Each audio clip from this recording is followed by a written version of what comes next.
Our programs offer many languages. Please visit suprememastertv.com/schedule.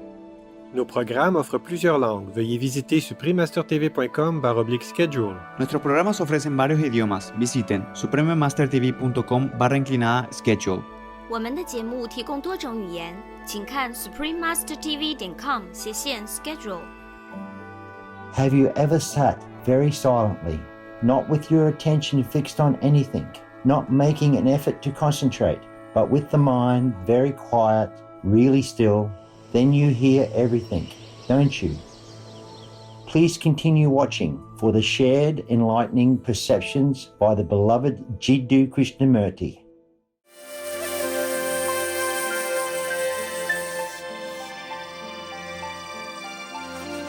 Sewaro, bright viewers. Sewaro means hello in the Limbu language.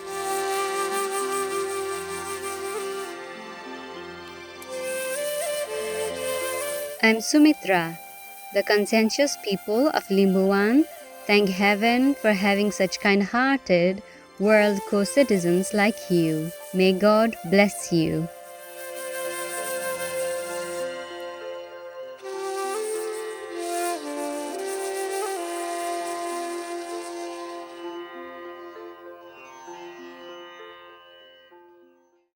Jiddu Krishnamurti was an internationally renowned spiritual figure born in 1895 in southern India, who to this present day is still considered one of the greatest thinkers and religious teachers of all time. He did not proclaim any religion, sect, or country, and always pointed out that we are first humans and do not need to identify with nationality, race, or religious beliefs. From 1929 until his death in 1986, Jiddu Krishnamurti traveled throughout the world talking to large audiences, individuals, scientists, religious figures, writers, philosophers, educators, as well as giving radio and television interviews. Krishnamurti's message emphasized the great need of a radical change for humankind. His deep insights on the nature of the human mind enabled him to deliver his talks in a fresh and direct way, making audience members feel like he was addressing them personally. Krishnamurti's only concern was to set humanity absolutely unconditionally free. His vision was for humans to have a more profound understanding of themselves and of the art of living, so as to bring about a new and peaceful generation. A compassionate vegetarian, the beloved Krishnamurti was also a founder of schools in India, the United States, and the United Kingdom. They are based on a holistic, global outlook with a concern for humanity and the environment and their interconnected relationship. The schools were established to be places where the existential concerns of life could be explored freely and responsibly. In addition, Jiddu Krishnamurti was an author of numerous books. Among them are The Awakening of Intelligence, The Urgency of Change, Freedom from the Known, and The Flight of the Ego. Today, we will have a glimpse of some of Jiddu Krishnamurti's insights from his book, The Book of Life. This book presents 365 timeless daily meditations, encouraging a wider awakening of the individual as the holder of the story of humankind. In this selection, we will learn some of Krishnamurti's secrets of the true listening of life. Listen with ease. Have you ever sat very silently, not with your attention fixed on anything, not making an effort to concentrate, but with the mind very quiet, really still? Then you hear everything, don't you? You hear the far-off noises as well as those that are nearer and those that are very close by, the immediate sounds, which means really that you're listening to everything. Your mind is not confined to one narrow little channel. If you can listen in this way, listen with ease, without strain, you'll find an extraordinary change taking place within you, a change which comes without your volition, without your asking, and in that change there is great beauty and depth of insight. Putting aside screens? How do you listen? Do you listen with your perceptions? Through your perception, through your ambitions, desires, fears, anxieties, through hearing only what you want to hear, only what will be satisfactory, what will gratify, what will give comfort, what will for the moment alleviate your suffering. If you listen through the screen of your desires, then you obviously listen to your own voice. You're listening to your own desires. And is there any other form of listening? Is it not important to find out how to listen? Not only to what is being said, but to everything.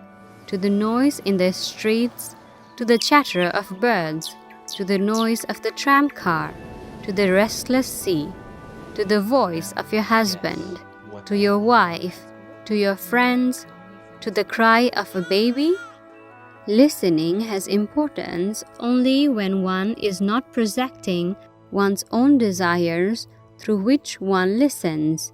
Can one put aside all these screens through which we listen and really listen? Beyond the noise of words. Listening is an art not easily come by, but in it there is beauty and great understanding. We listen with the various depths of our being, but our listening is always with a preconception or from a particular point of view. We do not listen simply. There is always the intervening screen of our own thoughts, conclusions, and prejudices. To listen, there must be an inward quietness, a freedom from the strain of acquiring, a relaxed attention. This alert yet passive state is able to hear what is beyond the verbal conclusion. Words confuse. They are only the outward means of communication. But to commune beyond the noise of words, there must be in listening an alert passivity. Those who love may listen, but it is extremely rare to find a listener. Most of us are after results, achieving goals. We are forever overcoming and conquering. And so there is no listening. It is only in listening that one hears the song of words. Listening without thought. I do not know whether you have listened to a bird. To listen to something demands that your mind be quiet, not a mystical quietness, but just quietness. I'm telling you something, and to listen to me, you have to be quiet. Not have all kinds of ideas buzzing in your mind. When you look at a flower, you look at it, not naming it, not classifying it, not saying that it belongs to a certain species. When you do these, you cease to look at it. Therefore, I'm saying that it is one of the most difficult things to listen to anybody, to your wife, to your children, to your neighbor, to the bus conductor, to the bird, just to listen. It is only when you listen without the idea, without thought, that you're directly in contact. And being in contact, you'll understand whether what he is saying is true or false. You do not have to discuss. Listening brings freedom. When you make an effort to listen, are you listening? Is not that very effort a distraction that prevents listening? Do you make an effort when you listen to something that gives you delight? You are not aware of the truth, nor do you see the false as the false. As long as your mind is occupied in any way, with effort, with comparison, with justification or condemnation, listening itself is a complete act. The very act of listening brings its own freedom. But are you really concerned with listening or with altering the turmoil within? If you would listen, sir, in the sense of being aware of your conflicts and contradictions without forcing them into any particular pattern of thought, perhaps they might altogether cease. You see, we are constantly trying to be this or that, to achieve a particular state, to capture one kind of experience and avoid another. So the mind is everlastingly occupied with something. It is never still to listen to the noise of its own struggles and pains. Be simple and don't try to become something or to capture some experience. Listening without effort. You are now listening to me.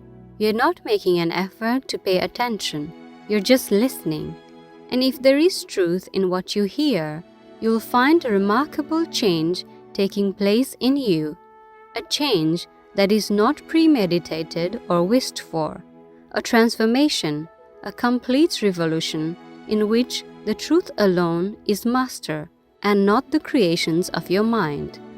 And, if I may suggest it, you should listen in that way to everything, not only to what I'm saying, but also to what other people are saying, to the birds, to the whistle of a locomotive, to the noise of the bus going by. You'll find that the more you listen to everything, the greater is the silence, and that silence is then not broken by noise. It is only when you are resisting something, when you are putting up a barrier between yourself and that to which you do not want to listen, it is only then that there is a struggle.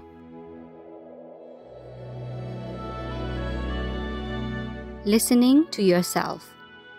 Questioner: while I'm here listening to you, I seem to understand, but when I'm away from here, I don't understand, even though I try to apply what you have been saying. Krishnamurti: you are listening to yourself and not to the speaker. If you are listening to the speaker, he becomes your leader, your way to understanding, which is a horror and abomination, because you have then established the hierarchy of authority. So, what you're doing here is listening to yourself. You're looking at the picture the speaker is painting, which is your own picture, not the speaker's. If that much is clear, that you're looking at yourself, then you can say, well, I see myself as I am, and I don't want to do anything about it, and that is the end of it. But if you say, I see myself as I am, and there must be a change, then you begin to work out of your own understanding, which is entirely different from applying what the speaker is saying. But if, as the speaker is speaking, you're listening to yourself, then out of that listening, there is clarity, there is sensitivity. Out of that listening, the mind becomes healthy, strong. Neither obeying nor resisting, it becomes alive, intense, and it is only such a human being who can create a new generation, a new world. For more information on Jiddu Krishnamurti and his teachings, please visit jkrishnamurti.org and kfoundation.org. Perceptive viewers, it was an honor to have your company for today's Words of Wisdom. Please join us again tomorrow for part 2 of True Listening and Learning from the Book of Life by Jiddu Krishnamurti, Vegetarian. Coming up next is Extreme Weather Events, Droughts Around the World, part 1 of 3, right after Noteworthy News. Please stay tuned to Supreme Master Television for more constructive programming. May your soul be forever comforted and surrounded by the heavens' adoring melodies. Our programs offer many languages. Please visit suprememastertv.com/schedule and suprememastertv.com/WOW.